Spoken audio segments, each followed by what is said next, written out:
Which Anime Origins units are actually worth investing in and which ones are better left on the bench? In this video, we're breaking down the Anime Origins unit tier list by 3 main categories: ground DPS, hybrid/heal, DPS, and support. I've organized everything into 3 tiers, starting with the meta units, followed by strong sub-meta options, and finally decent alternatives that can still get the job done. I've also included the best traits for every unit, so you'll know exactly which units deserve your resources and how to build them. So, whether you're looking for the strongest damage dealers, reliable hybrid or heal units, or supports that can make your entire team better, this list should make choosing your lineup a lot easier.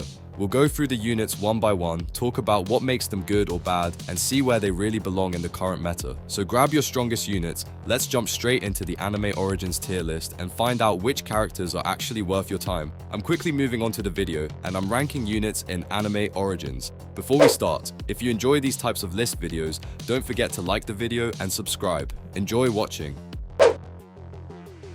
The units in this tier are, in order from top left to bottom right: Itsuda, Jutari Upper Moon, Yoto Calamity, Itsugo Dangai, and Zeldo Piety. Before you start feeling bad about pulling one of these units, let me stop you right there. B tier in Anime Origins does not mean throw it in the trash and never look at it again.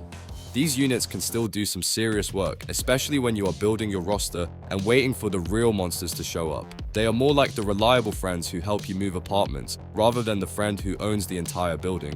First up is Itsuda, who sits below Vegeta and Aneko, but still has a pretty useful role as a legendary heal unit. He can be especially handy during the early and mid game, where having a solid heal unit can make a noticeable difference. For his trait, honestly, use whatever you can reasonably afford, but do not go crazy investing in him. Once Vegeta enters the picture, you will probably want to save those resources for a stronger unit instead of turning Itsuda into your retirement project.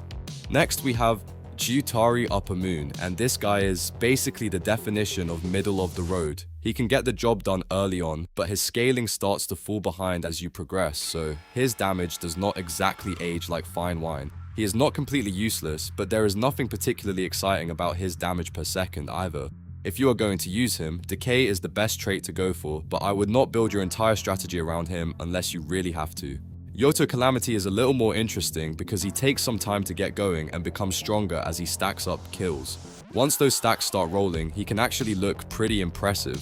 The problem is consistency. His numbers are not as dependable as the units sitting in A tier and above, so sometimes Yoto feels like he is ready to conquer the universe, and other times he is basically asking for a coffee break. Overseer is the best trait for him, and if you can keep the kills coming, he can definitely earn his spot on the team.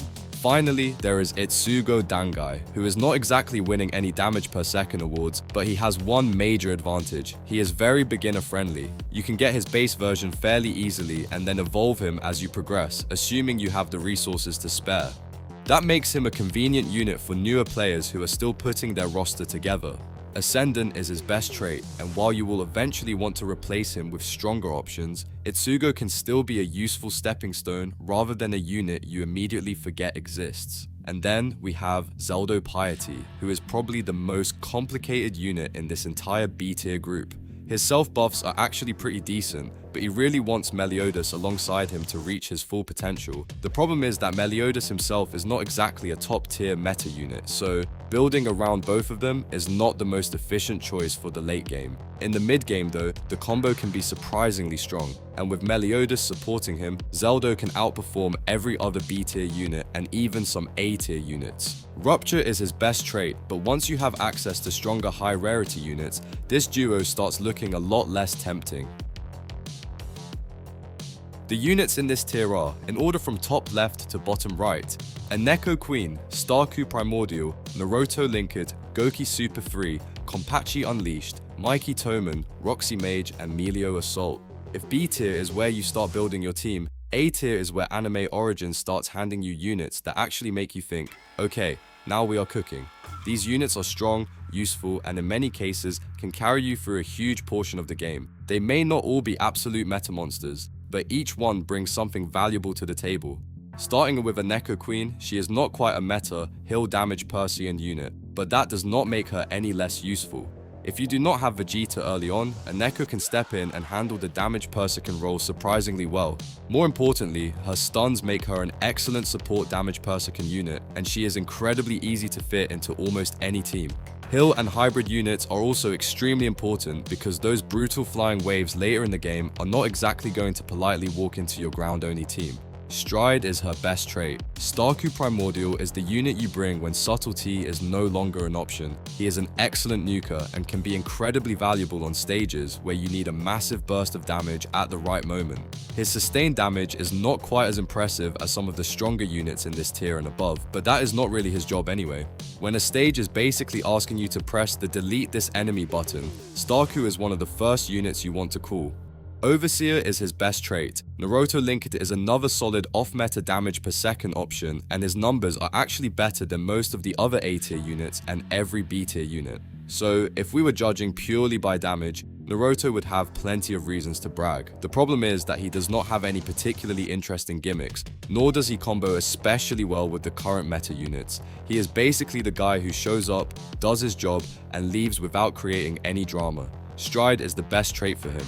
Goki Super 3 is one of those units that is especially friendly to newer players because he is relatively easy to obtain and evolve. That alone gives him a lot of value when you are still building your roster, but he also has great mobility and works particularly well alongside Vegeta because of the buff synergy. So you are getting an accessible damage per second unit that can remain useful while you work toward a stronger lineup. Ascendant is his best trait, making Goki a very comfortable choice for anyone still progressing through the game.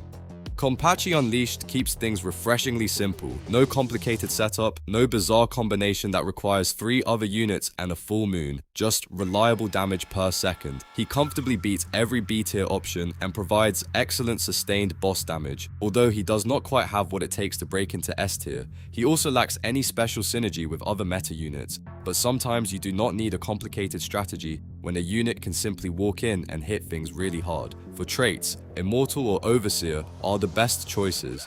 Mikey Toman takes a completely different approach because his main job is supporting the team with buffs rather than carrying the damage himself. He is not as strong as Ban in the support department, so if you have access to Ban, Mikey is usually not going to be your first choice. Still, calling him bad would be unfair because he remains a perfectly decent support option and can provide useful value to a team that needs an extra buff unit. Overseer is the best trait for him. Roxy Mage is another interesting heal unit because she combines damage per second with support utility. She is not something I would recommend building around for the late game, but she can still perform well in certain game modes where elemental interactions become important. That extra flexibility can make her useful in situations where a more straightforward damage per second unit would not bring as much value.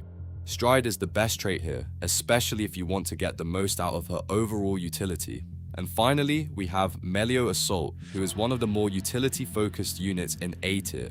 He brings a solid combination of support and damage per second, while his armor shred gives the rest of your team even more room to deal damage. His crowd control is also very strong, and his aura is arguably one of the biggest reasons to bring him along. He may not be the single strongest unit on the field, but he can make everyone around him better, which is sometimes far more valuable. Immortal or Overseer are his best traits, and overall, Melio Assault is a very respectable addition to an A tier team. The units in this tier are, in order from top left to bottom right, Madara Edo Tensei, Bon Purgatory, Vegeta Super, Cursed Lover Pure Love, Valkrad Unleashed, Igrito Commander, Sosuke Eternal, Tojay Sorcerer Killer, Tango Star of Festivals, Bon Purgatory, Goju Honored One, Shinoru Butterfly Dance, and Aniko Queen. If you thought A tier was strong, S tier is where Anime Origin stops playing around and starts handing out units that can completely change how your account performs. These are the units you want to prioritize for endgame progression, difficult stages, and serious team building because they either bring absurd damage, incredible utility, or somehow manage to do both at the same time. Madara Edo Tensei is the only true hybrid meta damage per second unit on this list, and he absolutely earns that position. He brings huge nuke damage while constantly applying pressure through his mark stacks, which can explode and deal repeated damage whenever they proc. On top of that, his Sosano damage makes him one of the strongest choices for the endgame, and he even brings some crowd control through his stuns. Basically, Madara decided that doing one job was too boring and went for the entire job description. Immortal is his best trait. Bon Purgatory is one of the best support units in anime Origins, but calling him just a support unit would be selling him very short. Since he is a hybrid unit, he can contribute respectable damage per second while also helping deal with flying enemies, all while buffing your main meta damage per second units. He becomes an especially valuable investment as soon as you are capable of doing raids, and his passive even gives him farm potential by increasing your income. Stride is the best trait, and honestly, this is one of those units where you start wondering how you ever played without him. Vegeta Super is probably the easiest S tier recommendation because he is fantastic at both ends of the game.